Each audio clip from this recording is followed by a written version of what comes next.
S3H6 və S2H4 qazlarını hansı həcm nisbətində götürmək lazımdır ki, onların kütlələri bərabər olsun?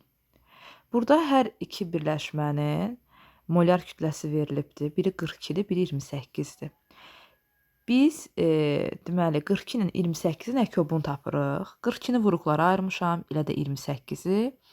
Dairələdiyim, ki vuruqlar var. Bunlar əbob eləyir ki, əbobu 14-dür, amma əkobu isə 42-ni 2-yə vurmalıyıq ya da 28-i 3-ə vurmalıyıq. Yəni 84-dür. Deməli 84 olması üçün mən, deməli S3H6-nı 2 mol, S2H4-ü isə 3 mol götürməliyəm. Yəni 2-nin 3-ə nisbətində. Cavab C variantı. İndi siz deyə bilərsiniz ki, müəllim, axı siz kütlə tapdınız, axı burada həcm deyir. Həcmlərin nisbəti elə molların nisbətinə bərabərdir. Molların da nisbəti bərabər olması üçün kütlələr bərabər olmalıdır.